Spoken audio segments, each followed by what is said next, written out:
Welcome to Season 2, Episode 6 of Song Chronicles. Come on! Our special guest on today's episode is multi-talented singer-songwriter Nicole Atkins. Nicole grew up along Jersey Shore and now lives in East Nashville. When we spoke, she was in Sheffield, Alabama, painting a psychedelic mural on the walls of Ivy Manor Studios. Alabama's Muscle Shoals is like a home away from home for Nicole. Her label, Single Lock Records, co-founded by Ben Tanner of Alabama Shakes and John Paul White of the Civil Wars, is based in the area, and Nicole recorded her album, Italian Ice, at Muscle Shoals Sound Studio.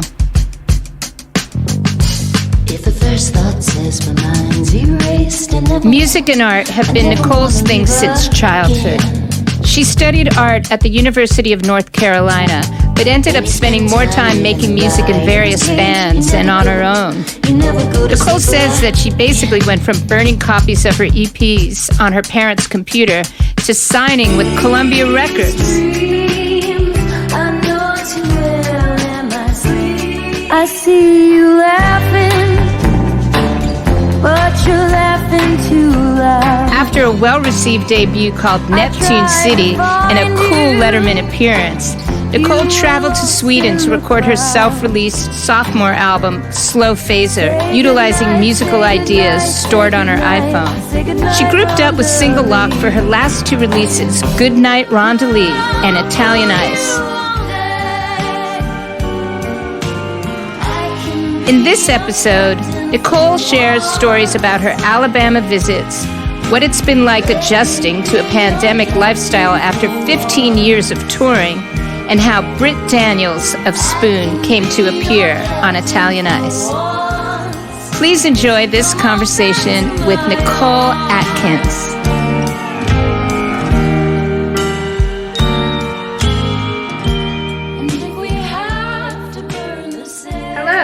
Nice to see your face. Yeah, you too. I like your bright pink, purpley hat. Yeah, I'm painting a mural downstairs at the studio, so this hat's been on my head every day. I haven't done my hair in a while. It's good to see you.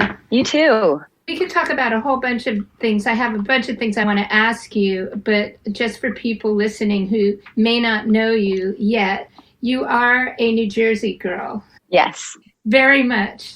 Through and through. Through and through in every way. And you went to North Carolina? Yeah. I went to college at University of North Carolina at Charlotte. And it was basically like my friend Trevor was like, I was like, Trevor, where are you going? And he's like, I'm going to UNCC for architecture. I'm like, cool, I'll just go there too. I didn't know what I wanted to do.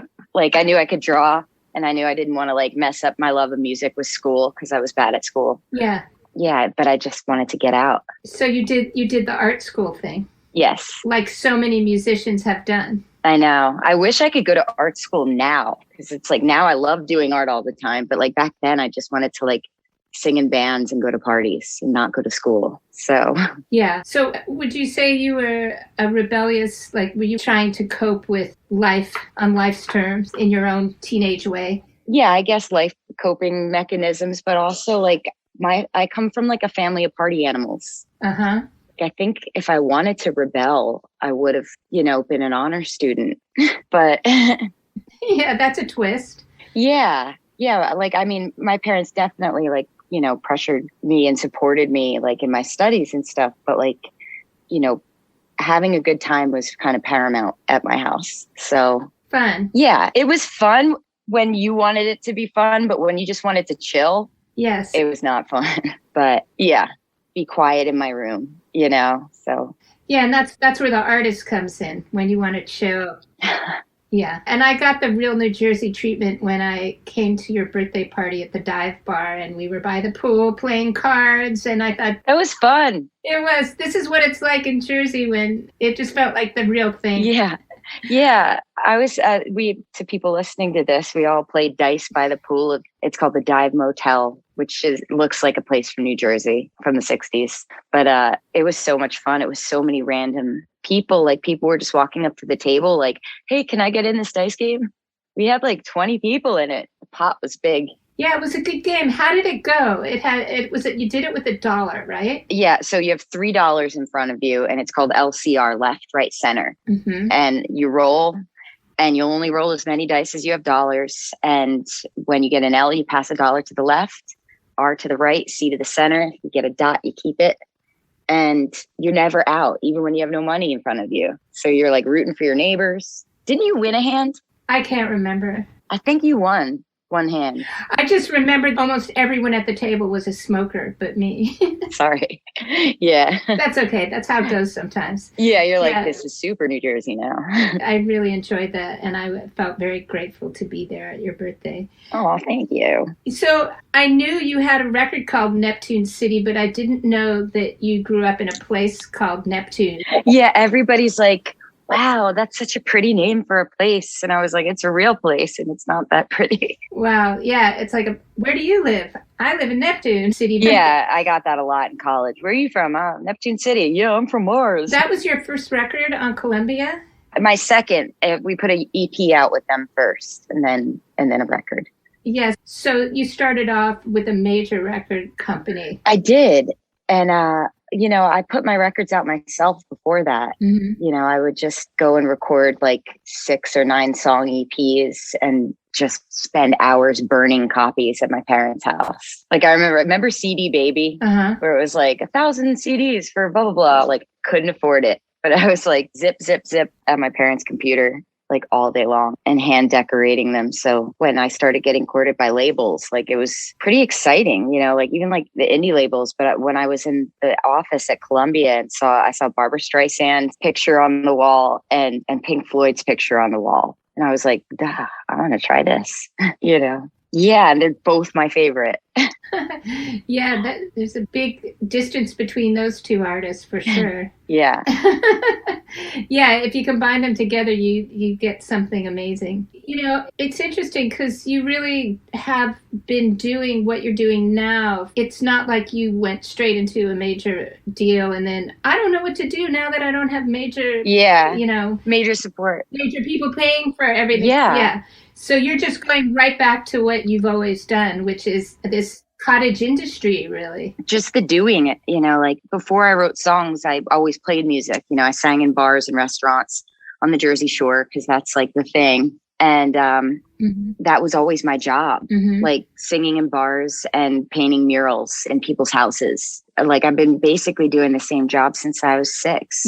So yeah, nothing much has changed. But yeah, when I got signed to Columbia and, at the end of it, they wanted to do a second record. Yeah. And then it was just like, I just didn't know who I was working with anymore. It was like Rick Rubin and, this A&R person that we just did not see eye to eye from the get-go and sending in like 50 songs and not hearing back for like 6 months. And it's like, I want to work. Like I've always been working in music. And if I have to sit home and not work, that makes me crazy. So like leaving wasn't very hard for me. I was just like, how do we get out of this deal? Because I want to go work, But I know it can be really hard on people where they start out like that. But I mean, I was almost 30 when I got signed. Like I've been just, I don't know, playing in bars and being in a van. Yeah. And like making stuff with whoever I want is just my dream life. So.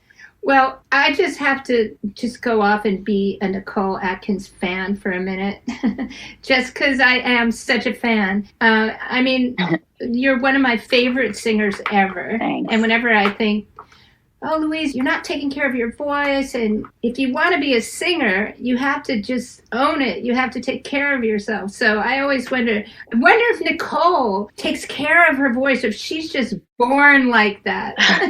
Oh, God, that's like, I don't at all. It's the worst. You're just given this gift? Yeah. And I know that like there's going to come a day where I'm like, I took it for granted. I don't know. I know I need to take better care of my voice. And I smoke and I eat cheese and I drink coffee. And, like before I go on stage, my warm up is basically just screaming into a pillow and being like, okay, it works. Let's go do this. Really? Yeah. Wow, that's amazing. But you know what? I feel like the times that have been hardest on my voice was in the beginning. And I think that your stress levels have a lot to do with your voice and dating the wrong person. will wreak havoc on your voice. Drinking alcohol will wreak havoc on your voice. So that I gave up alcohol and I gave up shitty dudes. Mm-hmm. So since then, I haven't lost my voice at all. That's good advice. Listen up, everybody. That's great advice. So I wanted to ask you how you made this connection with Single Lock. Like, how did you come to Muscle Shoals in your travels? So my husband, Ryan, and I, he's from Scotland. And so when he moved over to New Jersey, he was like, let's move somewhere where we can make some friends together. And so we thought about Nashville and moved down to Nashville. It was nice and cheap. And I got a gig offer to play at this place called 1016 in Muscle Shoals. And, I've never done much touring in the South. And I went down and I played, and it was this tiny little room in Muscle Shoals. And, there's not much down here, but it's chill. It's, it's cool. And then the second time I went back, the guy that ran the venue asked me about my record, and I let him hear it. And he's like, who's putting this out? And I was like, I don't know yet. And he told me that John Paul White had a record label with Ben Tanner from the Alabama Shakes here in Florence. And they heard it and they flew to Nashville and talked to me. And, it just seemed like a great thing to do with them. They were really enthusiastic. And yeah, I've been working with them since. I did Goodnight Rondalee, put it out with them. And then Ben and I co-produced Italian Ice. And I just, it's nice being at a small company because it's like, hey, I want to do this. And they're like, okay, and there's not a million levels of bureaucracy and politics to play. It's just talking to one or two people. Right. But that said, they don't have much money either. So, we all put in basically everything we have back into this, which is fine. You just said here. Are you in Florence right now? Yes, I'm actually, yeah. Oh yeah, this is not my studio. Michael Wright owns this studio in Sheffield, Alabama. And I was like, can I sit at your control desk so I can seem like a baller? I'm actually downstairs there's a wine vault downstairs, and I'm painting like pink elephants and women with beehives. Like I'm doing this complete psychedelic wine vault painting downstairs. I love that. Yeah. I keep crisscrossing in time. Yeah, I like crisscrossing in time. First of all, the records you just mentioned, Goodnight Rondalee and Italian Ice.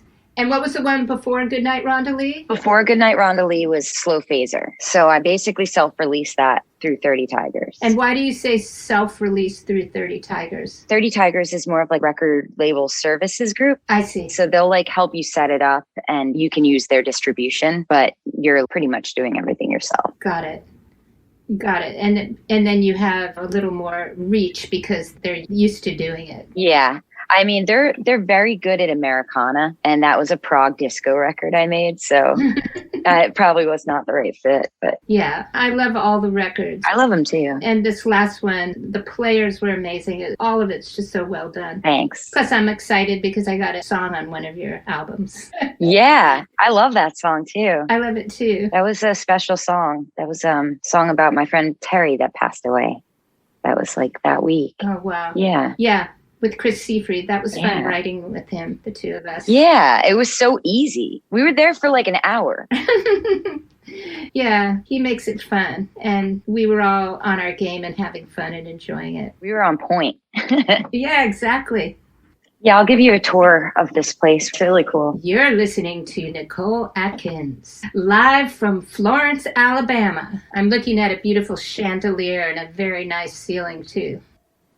Are you there to record or to paint? Yeah, since we're not touring, I've been painting like a wild woman. That's wonderful. Yeah, that's something to talk about, actually, how these side gigs or side enterprises, how they feed in and how it keeps your muse alive. Because, you could burn out just doing the same thing over and over again. Totally. Yeah. Yeah. I love having I love having lots of things to do all the time. Mm-hmm.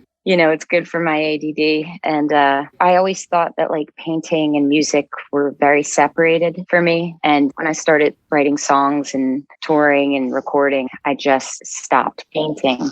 But I think too that I think this goes back into songwriting. I always thought I was, again, school. Stay out of school, kids.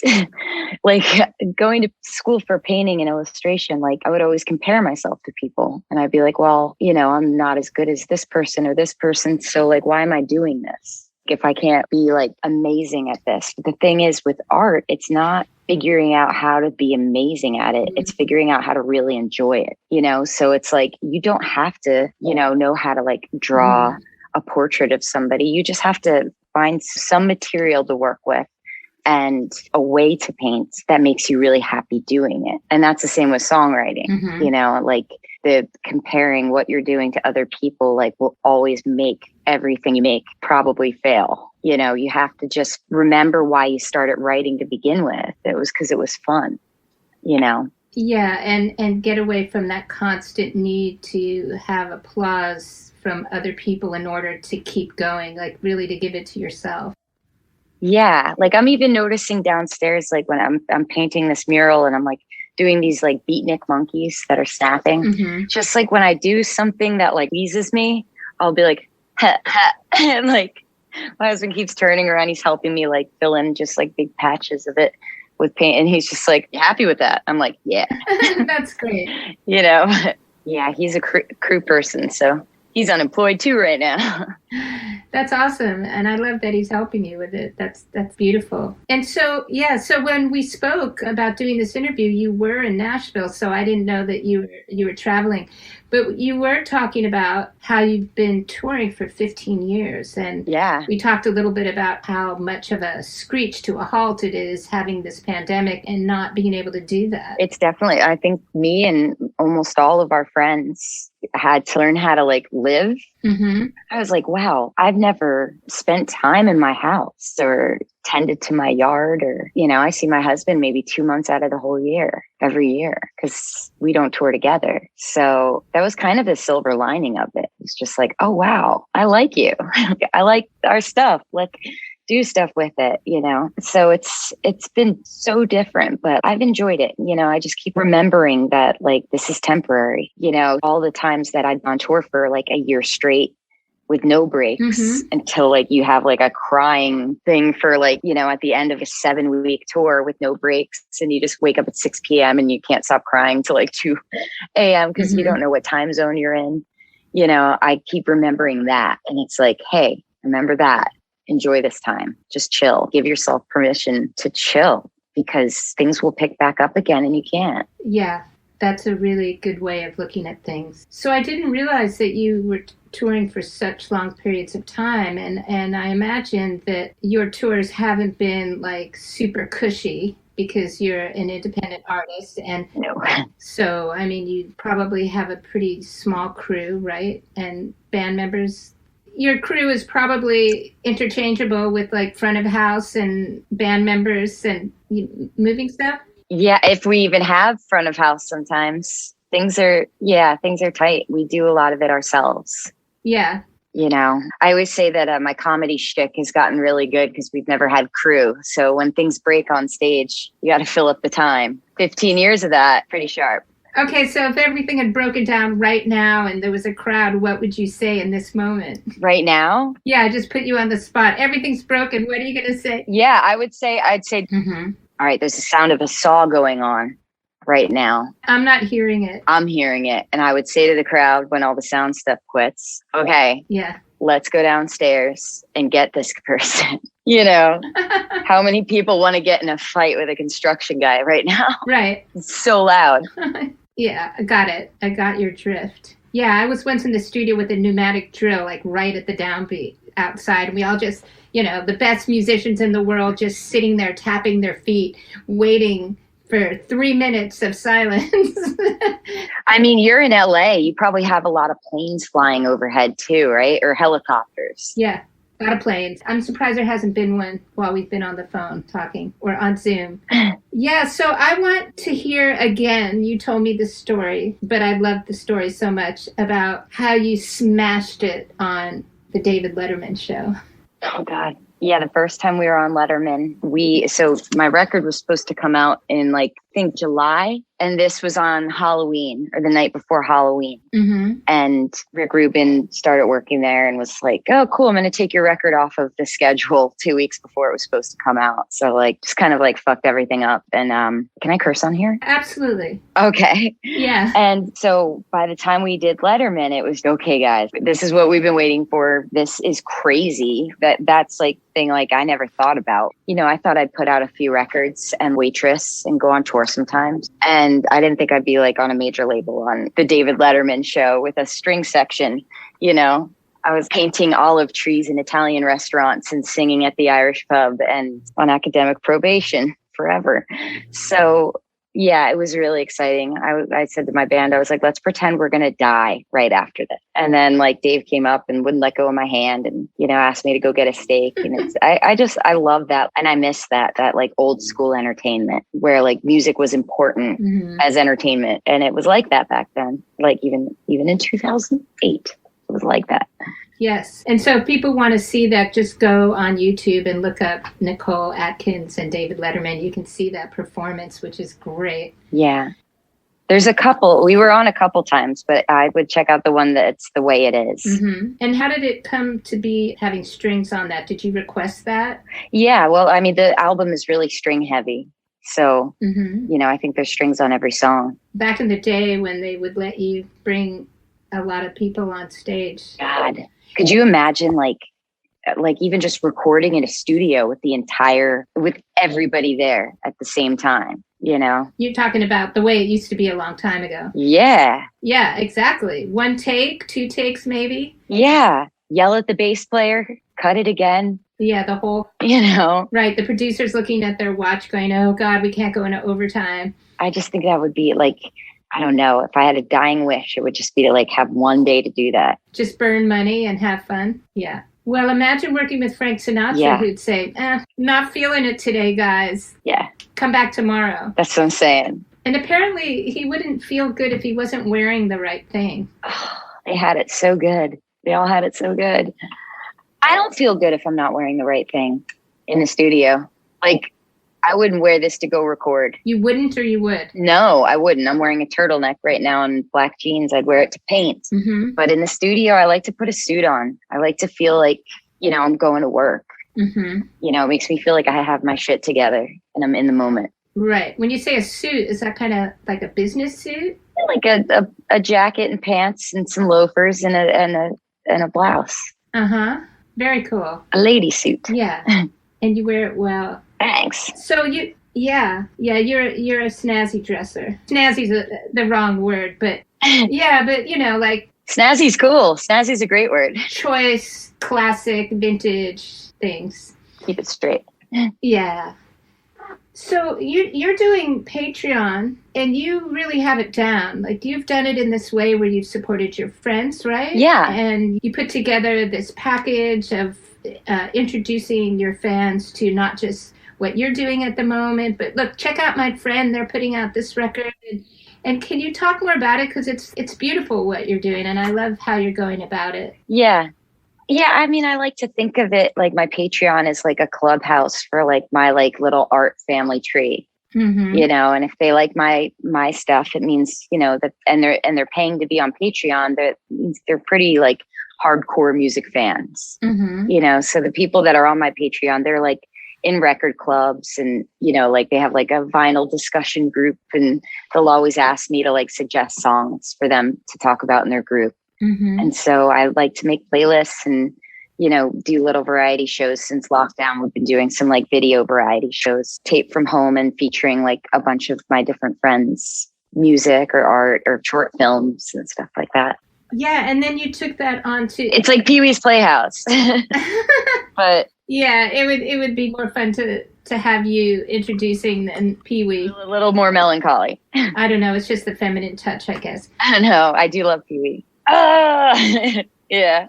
Rather than Cartoon Land. You also did this on YouTube for a while. You were doing a live thing on YouTube, which was very weird because you didn't have an audience. That was weird. Yeah, you're in this like super quiet like vacuum. I was in my attic, you know, with my neighbor. It did the Rush documentary.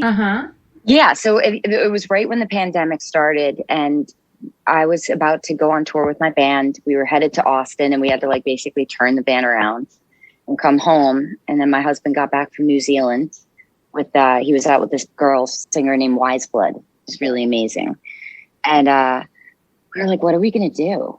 And I felt bad because my band like works in a tobacco store, making like $7 an hour selling cigs. And like, that's an essential worker's job. And so I started playing from my attic, you know, just to like make money for all of us. Because I would like my band to be my band when this is all said and done. I don't want them to forget about me. And my grandfather passed away the second week of the pandemic.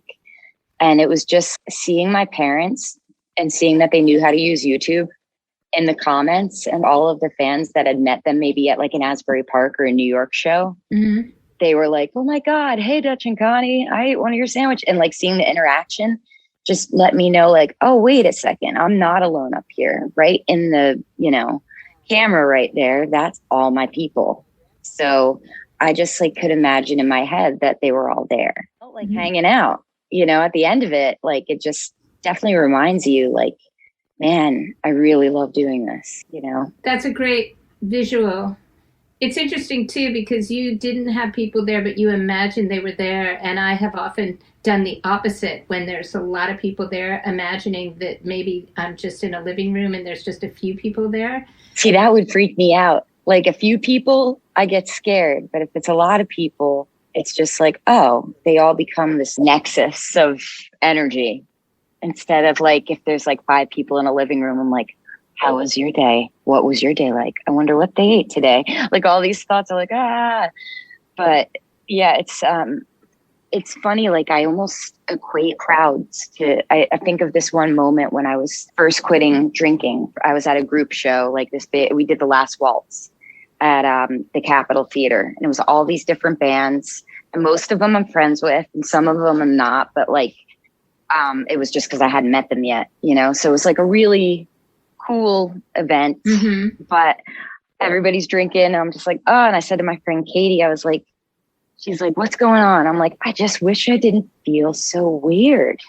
And she was like, that's the cool part. Lean into the weird. Like it really stuck with me, that saying, lean into it, the weird.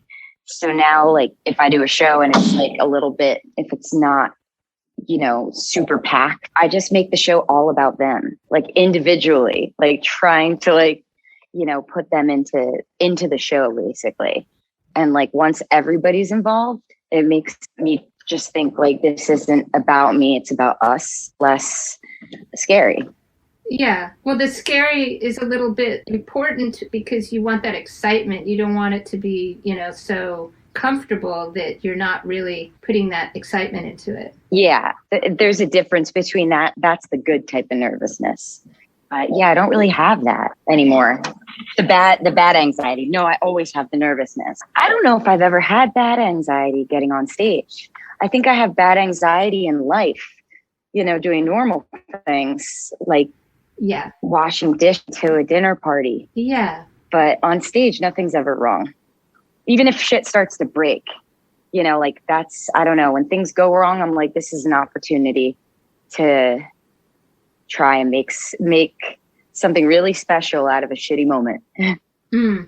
Yeah. Well, it sounds like you have become adept at living normal life as well as being on stage. Yeah. Those stairs are short. When I say normal, what is normal? Nothing is normal. There is no normal, for sure. But yeah, but it's a work in progress all the time. New things are coming at you and all of us. Totally. Yeah. And I mean, what do you mean by like a normal life? As opposed to like being sequestered away in my studio and no one ever sees my eyes. I was talking about the fact that you said that you weren't home very much, that you saw your husband 2 months out of the year, and that got you. You know, you became acclimated to being on the road all the time, even though the road was hard, even though it wasn't cushy at all, and that it seemed like you really thrived on the work, you know. Yeah. I mean, I love traveling and I love meeting people. Mm-hmm. I like being somewhere new all the time, you know? Mm-hmm. So sometimes it was a slog, like most of the time it was a slog. You know, the van breaks down in Lockerbie, Scotland, and we have to, you know, use a rental car, go get 2 rental cars to get to the gig, go right on stage, get a new van somehow in the middle of nowhere. But I don't know, it's always worked out.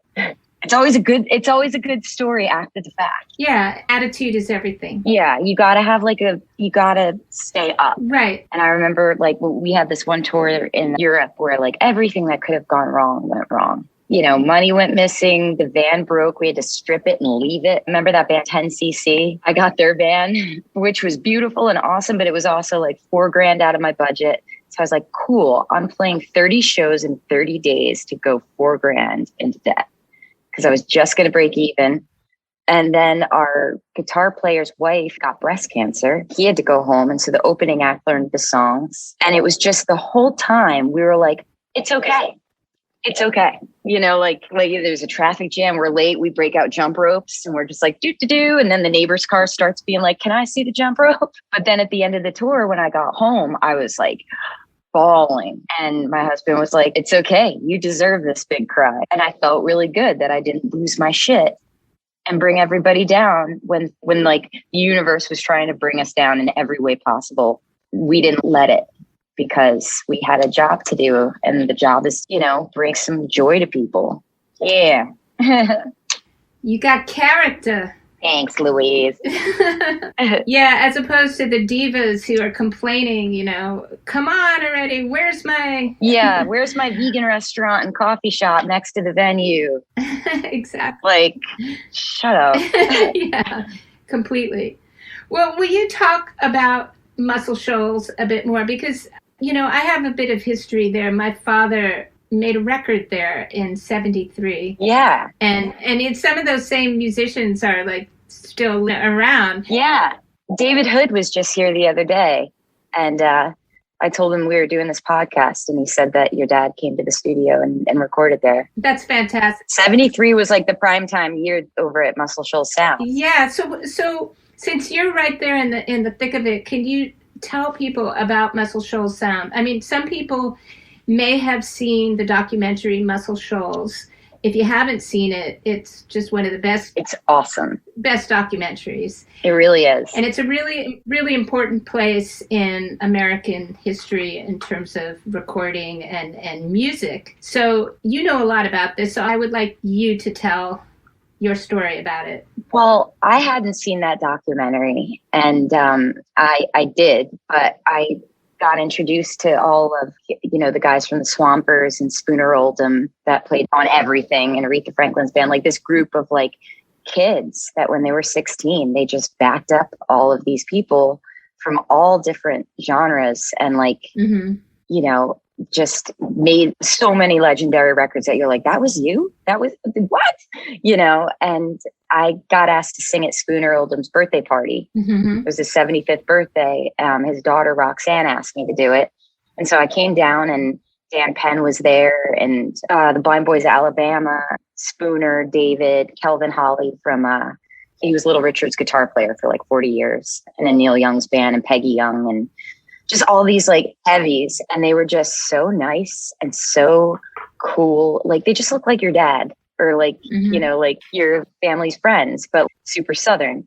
And like we had dinner and cornbread and, you know, sang. And afterwards, I was sharing the dressing room with Charlie Hodges from Al Green's band. And he was like, I was showing him, I draw pet portraits and he was, oh my God, check out my dog. I was like, I'll draw him. He's like, let's get a selfie. And I was like, this is so cool. And then the next week, my label was like, hey, we talked to those guys and they want to make a record with you. And I was like, oh, cool. And then I watched the Muscle Shoals documentary and I'm so glad I did not watch it before I went to meet and play with them because, you know, I knew the gist, but I like Traffic. Steve Winwood's band Traffic was like my number one band. When I got John Barleycorn Must Die, I was like, I want to make records that sound like this, you know? And I didn't know that David Hood was in Traffic in 72. And so I was just like, I'm so glad I didn't know that because I probably would have gotten shy, you know? And that like Greg Allman, Cher, Rod Stewart, Paul Simon, Mavis Staples or the Staples Singers. And, you know, they all still like do sessions every day. Bonnie Raitt's guitar player was here the other day. He lives here. And he's got a really loud voice. I'm down in the basement painting this mural. And he's like, so section 2, blah, blah, blah. And I'm like, oh my God, he could talk really loud. And Calvin comes over and we smoke cigarettes and take a break. And I've just like become friends with all those guys now. They were on my record. And I brought some of my friends from like Jim from the Bad Seeds and Binky Grip Tight from Sharon Jones and the Dap Kings. Cause I just wanted to combine like all my friends. You know, and these older guys were my new friends and these less older guys were my old friends. If David Hood told me like a week after, he's like, you know, I do sessions every day and I go in, I get my chart, I play and I go home and hang out with my dogs and I don't think about it. He's like, but this felt like we were a band. And like, we all felt like we were a band. Like we'd go back to like the river house we were staying at and just watch YouTube videos of like young David playing in traffic. And we're like, whoa. Yeah. That's so cool. I love that he and his wife are still there, and that, you know, a lot of these studios, people may not know, but a lot of these studios that are now iconic, you know, that word is a bit overused, but they really do have a place in history. They do. It's pretty hard for them to survive just on music. So what a lot of them have done as a survival strategy is give tours to people during the day, which I guess is all at a halt now because of the pandemic. So they're still doing like, I think they can do 15 people a day. Okay. Which is like not enough for them to survive. So a lot of them are selling merch online. So if you listen to this, like Muscle Shoals Sound has killer merch. Right. Really cool t-shirts and posters and stuff. You should buy one. Yes, and there's a little bit of competition. There's also Fame Studios. Yeah. You know, but everybody really is supporting one another in the area as a community. Yeah, all of the studios here are friends. Yeah. You know, and that's what I love too. Like musicians now, I find like they can be so competitive. And when we were talking to Spooner and David, like we'd have break for dinner. And they would just tell us all these great stories that weren't like name dropping. It's just their life, you know? And I was so like the Wrecking Crew, were you guys, you know, in competition with them? And they're like, no, we were fans. We love what they were doing, you know? So that's what there needs to be more of now. And I think, you know, writing and recording and being friends with these older people, and that's, you know, passing down traditions that are really important to music, that is about inspiration and camaraderie. And that's why I think, you know, you can record at home and make something great, but there's nothing for me that like beats the right group of people in the right place together for a period of time making something. Right. And then it's why we call it a record. It's a record of something that occurred. Yeah, it's a record of a time. Yeah, that definitely did occur. And I don't know if you've spent much time in Memphis, you know, another place full of iconic studios. Yeah, I actually used to date a guy that he was actually the best boyfriend I ever had. Matt.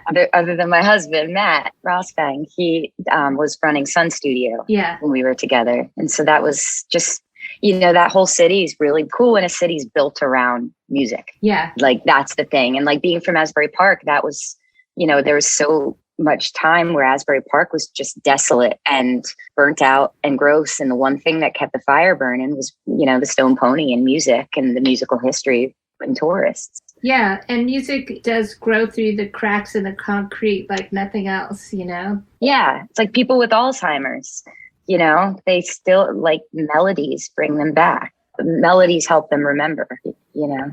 I didn't know that. Yeah. Isn't that amazing? It is amazing. So where can people find you, you know, if they want to go to your Patreon or they want to learn more about you or get your record? Yeah, I think my website would be the best for it because it's got all of everything that I'm doing is on there. Instagram and Patreon and Twitter and all that. That's all on there. So it's NicoleAtkins.com. And there's no H in my name and it's Atkins like the diet. Although I had a kid the other day say to me, what's the Atkins diet? And I was like, oh no, I'm old.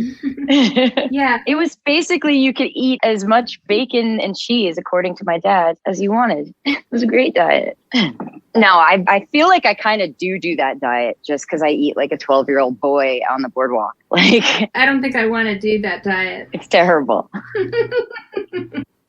I don't know why I have it in my head. Maybe it was at the Teragram, but was there some connection with Spoon and Britt? Did you do some kind of a duet? Yeah. So I've known Britt. I met him when I was touring, opening for the Black Keys. And I've always been a big fan. Mm-hmm. I think Britt and Spoon are the best American band, you know, just consistency and just a great rock band. You know, so we did a benefit show a couple years ago and I wanted to write a song with him. And I was like, we should write a song together. Mm-hmm. And he's like, oh, I don't know how good I'd be at that. And I was like, shut up with your face. And his girlfriend was there, Jen, and we just like hung out. She's a little Italian lady. And so we just had a little Italian lady hang. And she was like, you know, Britt, you should hit her up and write a song with her. She's nice. So he called me and we got together. And it was funny because it's like I wanted to like write a song like his. And he's like, I want to write a song like yours. But when he asked me where I was going to record, I told him, you know, I'm going to Muscle Shoals Sound and, you know, David and Spooner are going to be in it and Jim and Binky and Moose and Mackenzie. And he was like, wow, that sounds like a dream. And I was like, you want to come? He's like, sure. So he flew down for a day and played guitar, and I needed somebody to sing the song Captain with me. And so he sang it with me. And he's just been such a great support whenever I'm feeling like, oh, I don't know what I'm doing. He's like, you're awesome. I'm like, okay. It's a great song too. It's such a great record. Thanks. Yeah, I wrote that song very last minute. I went to my friend Carl's house from Carl Brummel from My Morning Jacket that lives in Nashville. Mm-hmm. And we were working on another song. And then I just had this idea in my phone. You know, we wrote Captain in like a half an hour. And I thought maybe it wouldn't be on the album because it was too easy. And everybody that heard the demo was like, this is the song, you know, so you just never know. So let me ask you about that, the demo. What do you do to quote unquote demo your songs before you would bring it to the band, the Cats? So usually I just record them into my phone. Yeah, I'll just sing a melody and then put together some words and either put it over guitar or piano in my phone. And then I'll get the band together or just a bunch of musicians I might be hanging out with. Like if I'm in New York, I've got friends there and play it for them. And we'll just flesh it out. And I usually hear arrangements. Writing for me isn't just the words and the melody. I kind of write like a producer, you know, so I have the string parts and the bass line and, you know, Mm-hmm. kick out like 10 or 12 songs in the studio one day to just lay them down. And then it goes from there. So you don't spend a lot of time toiling over pre-production with multi-layered recorded demos? No, I used to. And I think you can get the same results just by planning, you know? Mm-hmm. So you keep it at a sketch and then you save all that freshness for when the band is recording. Yeah.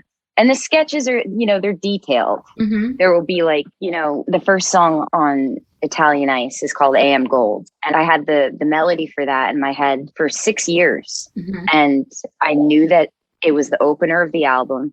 I had no idea what it was about. And musically, it was all there. So I played it for them. I explained what I wanted them to do. And then when they started doing it, I realized that the vocal melody wasn't the vocal melody. It was actually the guitar melody. And I had to sing over that, like a counter. Mm-hmm. So I like recording live and being in the moment because I feel like when there's all these people around, and especially this recording, it was all like, holy crap. I've got the A-list coming in and I'm the only person that hasn't been in a documentary in this room. And what am I doing? There's still time. There's still time. Yeah. But they all felt the same though. Like they were all like, man, I saw who's all coming and like, I hope I'm on my game, you know? So I think when it's like performing at a show, you have to be on, Yeah. you know? And I think that when you're toiling over demos by yourself, you can really get lost in your head and stuck, you know? So I Mm-hmm. really like being around people. That's great. It's like you're throwing an event and you're making it a special event for everyone. Yeah. You're organizing the people. Yeah. It's just like a well-curated party Bring your friends together. with activities. Exactly. Yeah, exactly. And also, I do want to talk about John Paul White because he's been so supportive and he's one of the owners of Single Lock. Yeah. When I came down there, he so graciously gave me and my friends, you know, we had come from Blackbird and then had come back again. because we were going to do a Goffin and King Foundation event there, retreat that the lockdown put on indefinite hold. Yeah, the retreat. Yeah. Yeah, he was just so gracious, bringing us through everywhere. And will you talk a little bit about him? If people don't know, Yeah. I feel like everybody should know, but there's always people listening here who are learning about things they didn't know. And he was in the Civil Wars, which made fantastic records. Yeah, they were great. And now he's been a solo artist, and he's just an amazing singer and songwriter. He's an incredible singer. I love that. Like, I'm like, yeah, the owner of my label also has the best voice ever. Yeah. You know, usually it's like the owner of your label, some creepy guy, lawyer in a suit. Not John Paul. Like, and he really does a lot for his community. Yeah. You know, and I love that. I love that. Like, when you come to Muscle Shoals, like John Paul or Ben Tanner or Reed Watson, like, they just can't wait to show you around and show you everything. And that's like how I feel when I'm home in Asbury Park. And so, like, say you came to Asbury Park, I'd be like, your dance card would be full of like things to like show you. You know, John Paul White, his music is so, the way he does his music business is so tied into giving back to his community as well. And I love that. Is he from Florence? I think he's from Louisiana. Mm-hmm. And like, he moved here with his family a while back. And, you know, I don't know much about John Paul. Like, he's a quiet guy, but I do know that he loves wrestling and he loves hair metal. Mm-hmm. So I'm waiting for some side projects. Hair metal, you would not think that listening to his music. No, I mean, like, I grew up loving hair metal too, because like, you know, I was 7 years old. It was the dawn of MTV, and my babysitter was a teenager and my neighbor. So she let me like be their mascot. So I was, oh my God, Skid Row, look at that hair. I think the thing was, for a young girl, like, hair metal was so cool because they were just like, they looked like beautiful Barbie dolls, but they were guys. Yeah. And also, I just want to mention Caleb Elliott, our friend Caleb. He's so great. Yeah. Caleb Elliott's a singer-songwriter and cellist from Muscle Shoals, or also from Louisiana, that ended up in Muscle Shoals. And he reminds me of J.J. Cale. Like, his songs are just so chill and beautiful. Yeah. And I met him before meeting you, actually. And then later, he and I had done some things in Louisiana. And then somehow... Really? We put it together that you two had... Wild. Yeah, because I remember the first time I went to Lafayette in a writing retreat, I was doing some writing with Caleb, and there was a lot of accordion. He said, I want to write a song without a bunch of accordion on it. What are we, a polka band? Yeah, exactly. Get out of here. And I remember sitting in his car outside the radio station and playing me all these ideas, and he kept saying that it was great in Muscle Shoals. And for me, it seemed like Mars. He said, you should really come. There's great musicians. It is like Mars. There's great musicians. And I was like, yeah, I'm going to go to Alabama from LA. And, you know, that seemed so scary and remote at the time. And yeah, a few years later, it made sense. Yeah. I think the great thing about a place like Alabama, I mean, because I live in Nashville and I've barely recorded in Nashville. I just come down here, or next week I'm going to Memphis. Mm-hmm. We're re-recording Italian Ice just with strings and piano and making a film of it. Where are you doing it? This great new studio there called Memphis Magnetic. And it looks like the 60s Capitol Room. It's so cool. And, but the thing is, rents are cheaper. There's less people. Mm-hmm. And so there's almost less frequencies in the air that you can really like do it affordably and like have some space for your thoughts, you know, with, you know, true side players, not like working with a bunch of artists that they want to do their own thing, but they're more so here to help your vision happen. You know, like here in Alabama, it's like the musicians, they're like egoless. They know they're badasses, but they're not going to show you their Grammy. Right. You know, like, and I love that. They don't have their shit hanging on the walls, you know, whereas like, you know, you go into like Nashville or New York and it's like, here's all the shit I did. And it's like, this is your living room. Like, it's not your office. Come on. Right? Right. Yeah. Well, yeah, I think you have to raise people right to know where to hang your Grammy. Yeah. Well, this is just the best. And I always get so happy talking to you. I feel so inspired and I know. I love seeing you. Yeah. I'm so jealous of your weather right now. Oh, yeah. I know you hate it. It's too much nice weather. Well, no, I don't want to sound ungrateful. I hate it. I was telling Nicole on the phone that sometimes, especially with the pandemic, that when the sun is constantly out, I feel guilty about the fact that I'm not being more productive. I feel like I need a break. I've been in my house so long. I've been editing a video. I've been editing the podcast. You do a lot. I think you and I are very similar. Like, I always feel bad about I'm going to watch a TV show. And it's like, you're a piece of shit. I think we have to remember that it's okay. I was talking to my friend Valerie June, who is a singer-songwriter, and she tours her butt off and works her ass off. And she's like, hey, if I'm in bed for 3 extra hours, I don't feel guilty at all. I love it. I just relish it. And I wish I could be like that. Now it's like, okay, yeah, I'm going to be like that, but yeah, we all deserve, like being an artist. There's no clocking out. There's no, it's the weekend. It's like every day's the weekend and every day's Monday, Right. So you have to allow yourself to chill. Right. Yeah. And if you have any tips on how to explain that to people, just fill me in, because they say, why do you work all the time? Why are you always on your computer? And, I guess the thing is justifying, hey, I'm a person. It's not a dysfunction. Okay. I do it because I love it. And I really get a lot of joy out of the product and the creating. And yeah, but some people will judge it as you're a workaholic, you're dysfunctional, you don't know how to do things like go out in the sunshine and take a break. Mm-hmm. I think if anybody said that to me, I'd just say, hey, you got any better plans? Because if you do, I'll do them. But if you don't, I'm doing this. Right. Yeah. My little trick is to work on a Sunday, because I have a guilt-free doing nothing on a Monday. Yeah. Because Mondays freak me out. The phone rings, the gardeners, they come and make all this noise, and I'd be so stressed in my bed. So yeah, all these little tricks. I get excited for Mondays because I'm like, ooh, all the business people are back to work. What you got for me? And they're like, nothing. And I'm like, I hate you.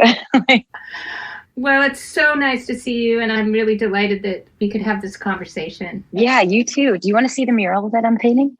I really do. Before we go, hold on 1 second. And maybe take like a screenshot so I can... I'll send you some pictures. Okay. Okay, you ready? Well, I'll show you the studio too real fast. This is an old building in Sheffield. Nice. Beautiful floors. Sherry. Hi. Beautiful piano. Nice. And then, wow, what a great place. There's a Wurlitzer. Yeah, drum room. Oh, wow, that's interesting. Very live drum room. Yeah. Ceramic tiling on the floor. Yeah. Interesting. It's nice and crispy. And windows. I painted these. These are paintings of the Swampers that I did for them. That's fantastic. David. Thanks. Look at you go, girl. Yeah, Jimmy Johnson. Hawkins. So, and then upstairs, the control room with the chandelier. And then upstairs are bedrooms. So if you're a band from out of town, you could stay here. Mm-hmm. The owner, Michael. Michael, say hi to Louise. Howdy. What's happening? Hi, Michael. How you doing? Good to see you. It almost looks like a classical Georgian or Victorian type house, Yeah, from outside, it looks like a castle. It's kind of cool. Oh. And down in the basement. And we're going down in the basement, everybody. There's a vocal booth. There you go. And then there's a B room. So I have a question. There were drums upstairs? Yeah. Do the drums tie in to down here? Are there tie lines from upstairs to down there? The whole place is wired. That's what I have to do. But this is like serious. So I guess this is what Michael used to do for a living, building some stuff. And then this is where I'm at. Okay, that's beautiful. I'm looking at Nicole's mural. That's incredible. Yeah, so the dog is like biting onto the elephant's tail to not get sucked up by the aliens. Brian's working on the mushrooms. And there's beatnik monkeys. So good. That's actually my bass player because he's a redhead with chops and glasses. That is such a beatnik monkey. And then there's like pebbles run it. And then there's a badger listening to a dog play the piano. Oh, the mouse is incredible. You're really good. This is glitter. This is what happens when they say, do whatever you want, Nicole. It never happens. So it's been really fun. Multi-talented woman. She can really paint an amazing mural. That's so good. It's really pop art, And what's the name of the studio? Ivy Manor. Ivy Manor. Okay. Yeah, and it's in Sheffield. It's like 10 minutes from Florence and Muscle Shoals. Well, I don't want to take up more of your time, but I thank you so much for doing this. So good to see you. Yeah, you too. Thank you for having me. This was a great interview. So fun. All right. Bye. Bye. You've been listening to episode 6 of Song Chronicles Season 2. Come on. I want to thank my guest, singer-songwriter Nicole Atkins, for this fun and colorful conversation. Join us next time for a conversation with another terrific Nashville singer-songwriter, Aaron Lee Tasjan. I love his new album. You've got to check it out. When I woke up today, yesterday was on Song Chronicles, you'll hear the behind-the-scenes stories told by music makers and music industry insiders themselves. If you're enjoying the podcast, please leave a review on Apple, YouTube, Spotify, Podbean, or wherever you stream. Thanks for listening, and see you next time. I'm your host and producer, Louise Goffin.